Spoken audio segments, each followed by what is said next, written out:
ହେଇନି ସବୁଦିନ ଖାଲି ମୋବାଇଲ ଦେଖିବ କାମ ଧନ୍ଦା କିଛି କରୁନି ଶାଶୁଘର ଏଇ କଣ କରିବ କେଜାଣି ଆମକୁ ଖାଲି ହଇରାଣ କରୁଛି ସବୁଥିରେ। ହଁ ତୁ ଖାଲି ସବୁବେଳେ କହୁଥା। ଦେଖୁନୁ ଯାହା ଟିକେ କହିଲେ ଚିଡଚିଡ ହେଇକି ସବୁବେଳେ ପଳଉଛି କଥାଟା ଶୁଣିଲେ ସିନା ହବ।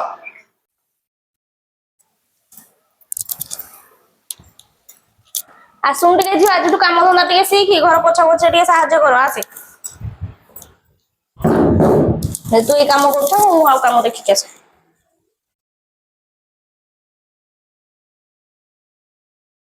ତୁ ନାଇଁ ମ ଏରା ମୋ ଦ୍ୱାରା ହବନି ମୁଁ ଏରା କିଛି କରିପାରିବିନି।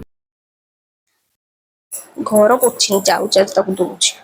ତୁ କଣ ଘର ପୋଛିନୁ ତୋତେ ପା ଘର ପୋଛା କାମ ଦେଇଥିଲି। ହେରା ମୋ ଦ୍ୱାରା କିଛି ହେରା ହଉନି। କିଛି ନ ଶିଖିବୁ କାଲି ସକାଳେ ତୁ ବାହା ହବୁ କଣ କରିବୁ କାଲି?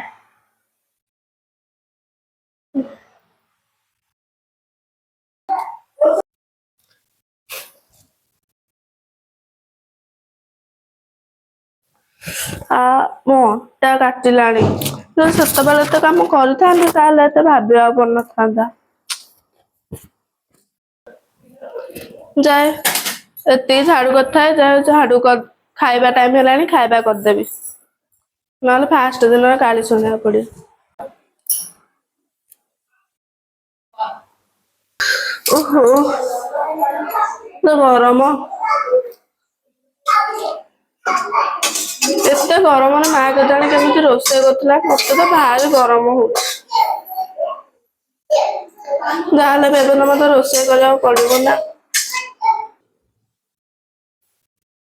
କେତେ କଷ୍ଟ ହେତେବେଳେ ଯଦି ମୁଁ ଶିଖିଥାନ୍ତି ଏତେ କଷ୍ଟ ହେଇନଥାନ୍ତା ମତେ।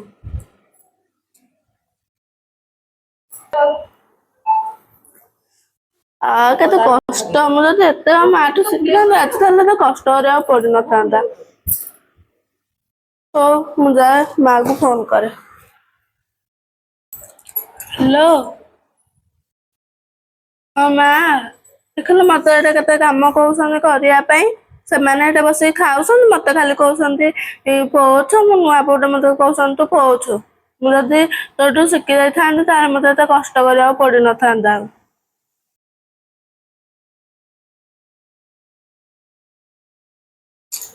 କହ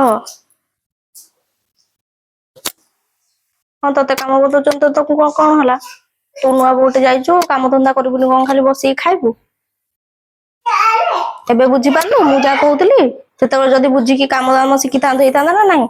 ଏବେ ବୁଝିଲେ ଆଉ କଣ ହବ। ତୁ ଭଲରେ ତ ଶାଶୁଙ୍କୁ କହ ମତେ ଏ ସବୁ କିଛି ଟିକେ ଆସିନି ମତେ ଟିକେ ଶିଖେଇ ଦିଅ। ସେମିତି କହିକି ତୁ ଆଡଜଷ୍ଟ କରିକି ଚଳିବୁ ନା ନାଇଁ। ହଁ ହଉ।